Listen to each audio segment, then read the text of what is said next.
आज भी देश में आदमी जात के साथ पैदा होता है, जात के साथ मर जाता है। आपने राजस्थान की उन्होंने घटना की, एक शहीद की घटना की चर्चा तो की, लेकिन वो साथी ये बात को बताना भूल गए, उसी राजस्थान में एक नहीं सैकड़ों बच्चों के साथ इस तरह की घटना हुई, जैसी से लेके हवाई जहाज तक बनाने का काम किया हो, लेकिन आज भी हम देश को जात के बंधन से नहीं तोड़ पाए। भारतीय जनता पार्टी हो, कांग्रेस पार्टी हो, या साथियों आपके बिजली के बिल, पानी की बात करने वाली आम आदमी पार्टी हो, ये आपके हक अधिकार की बात नहीं करती है।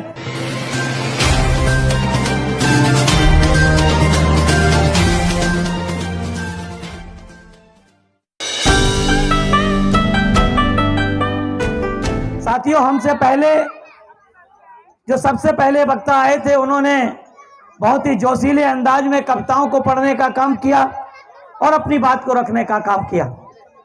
उन्होंने कहा कि भारत ने अपनी कर फाइबल बिछाने का काम किया, मंदिर बनवाने के काम किए, इसका जीर्णोद्धार किया, उसका किया, हमें इससे कोई गुरेज नहीं।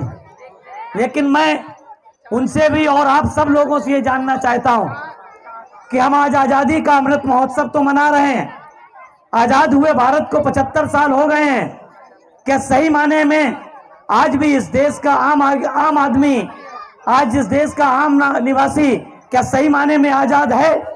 अगर इस देश के 80 करोड़ लोगों को 2 टाइम का खाना सरकार को देना पड़े तो ये कैसी आज़ादी है? साथियों, मैं आप लोगों से जानना चाहता हूं, मैं आप लोगों से जानना चाहता हूं कि आप लोग आज जो अपना खाना खाते हैं तो कितनी मेहनत के बाद खाते हैं।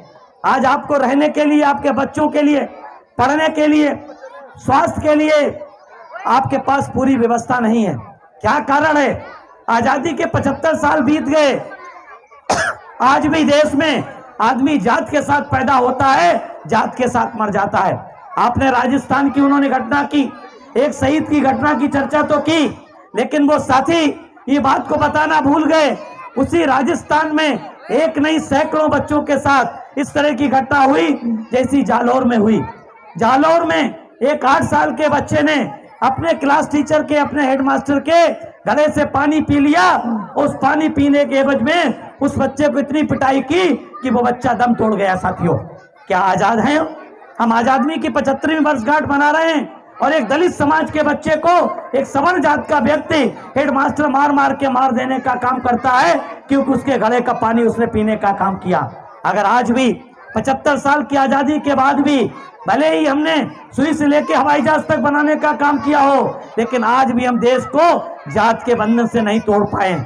आज जो देश में हम लोग शरणार्थियों की बात तो करते हैं, हम बांग्लादेशी शरणार्थियों की बात करते हैं, हम और देशों की शरणार्थियों की बात करते हैं, हम उन शरणार्थियों की बात क्यों नहीं करते हैं जो भारत के छोटे छोटे गांव से अपनी जात के कारण, अपनी गरीबी के कारण, अपनी बेरोजगारी के कारण दिल्ली, बंबई, महाराष्ट्र, चेन्नई, बेंगलोर जैसे जैसे बड़े बड़े महानगरों में गंदे गंदे नालों के किनारे ऊंचे नीचे जमीनों पे आकर के रहने पे मजबूर होते हैं। ये किसकी गलती है? ये गलती है इस देश में शासन करने वाली राजनीतिक पार्टियों की, और उनसे ज्यादा गलती हमारी और आपकी है, जो ऐसी राजनीतिक पार्टियों को हम लोग सत्ता में बिठाते आए हैं। हमने 50 साल तक कांग्रेस का शासन देखा, उन्होंने केवल नीतियां बनाई, लेकिन उन नीतियों को अमल में लागू करने का काम नहीं किया। आप लोगों ने आज आपने श्री प्रधानमंत्री जी श्री नरेंद्र मोदी जी के भाषण को सुना होगा। मैंने हेडलाइन सुने, हेडलाइन देखे, और उन्होंने कहा कि हम 1947 में पूर्ण विकास करने का काम करेंगे। यानी कि आजादी के 100 साल के बाद 75 साल में तसल्ली नहीं है। उन्होंने जब सत्ता संभालने का काम किया था तो बड़े बड़े मंचों के माध्यम से, बड़े बड़े मंच सजा करके कहा था कि हमें 60 वर्ष नहीं 60 महीने देने का काम करो। आज साथियों, उनको 8 साल हो गए। आज इस देश में पहले से ज्यादा बेरोजगारी बढ़ी, पहले से ज्यादा किसानों ने आत्महत्याएं की, पहले से ज्यादा SC, ST और OBC के लोगों पे अन्याय अत्याचार हुए, और खास तौर से SC और ST के लोगों पे अन्याय अत्याचार हो रहे हैं। इसलिए साथियों, माताएं बहनें, हमारी इस बात को महसूस करें कि आपको बाबा साहब ने अपने बच्चों की कुर्बानी देकर के, अपने बच्चों की कुर्बानी देकर के आपको बराबर के वोट का अधिकार दिया है।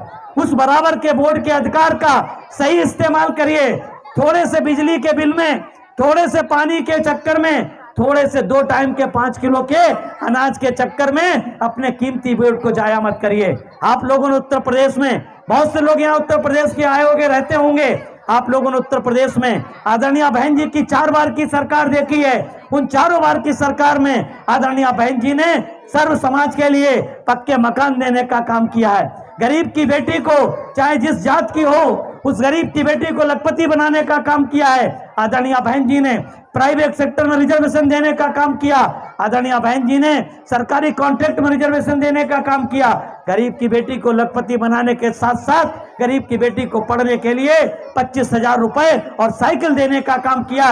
उन्होंने इस बात को नहीं देखा वो गरीब की बेटी ब्राह्मण की है, क्षत्रिय की है, वैश्य की है या अछूत की है, दलित की है। अगर गरीब है तो किसी की भी गरीब की बेटी है, उसको लखपति बनाने का काम आदरणीय बहन कुमारी मायावती जी ने किया। इसलिए साथियों, आप लोग दिल्ली प्रदेश हो, केंद्र की सरकार हो, जब भी आपको वोट देने का मौका मिले, आप बहुजन समाज पार्टी के प्रत्याशियों को जिताने का काम करें। इस आशा विश्वास के साथ मैं इस गर्मी में आपका और ज्यादा समय नहीं लूंगा, सिर्फ यही कहूंगा कि आप अपने वोट का सही तरीके से इस्तेमाल करें, जो आपके हित की बात करे, आपको मान सम्मान स्वाभिमान से रहने का हक दे, जो आपके हक अधिकारों की रक्षा करे, जो आपके भारत के संविधान में दी गई सहूलियतों को आपके देश के तमाम विभागों को बेचने का काम नहीं करे। साथियों, 28 विभाग इस केंद्र सरकार ने, जिसने कहा था हमें 60 महीने दे दो, 60 महीने में इन्होंने पहले तो सरकारी नौकरियों को बेचने का काम कर दिया प्राइवेट सेक्टर में, और अब उन्होंने साथियों हर घर तिरंगा, घर घर तिरंगा के नाम पे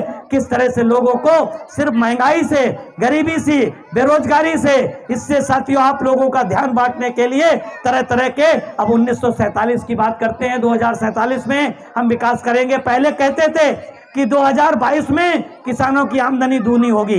पहले कहते थे 2022 तक हर गरीब को 2 कमरे का पक्का मकान देने का काम करेंगे। पहले कहते थे हर गरीब के खाते में 15 लाख रुपए हम भेजने का काम करेंगे। पहले कहते थे गरीबी हटाएंगे, बेरोजगारी हटाएंगे, हर 2 करोड़ रोजगार प्रतिवर्ष देने का काम करेंगे। साथियों, 60 महीने की जगह 5 साल की जगह 8 साल हो गए। 8 साल में 2 करोड़ के हिसाब से 16 करोड़ रोजगार होते हैं। 16 करोड़ रोजगार की जगह इन्होंने लाखों रोजगारों को साथियों खत्म करने का काम किया है। इसलिए भारतीय जनता पार्टी हो, कांग्रेस पार्टी हो, या साथियों आपके बिजली के बिल, पानी की बात करने वाली आम आदमी पार्टी हो, ये आपके हक अधिकार की बात नहीं करती है। अगर आपके हक अधिकार की कोई पार्टी इस देश में बात करती है, इन महापुरुषों के बताए रास्ते में चलने का काम करती है, तो वो केवल और केवल बहुजन समाज पार्टी और उसकी नेता परम आदरणीय बहन जी हैं। इन्हीं शब्दों के साथ आजादी की 75वीं वर्षगांठ पे आप लोग विचार करिए, क्या सही माने हम आजाद हुए हैं। इन शब्दों के साथ, इन प्रश्नों के साथ अपनी बात समाप्त करते हुए आप लोगों का आभार व्यक्त करता हूं। जय भीम, जय भारत।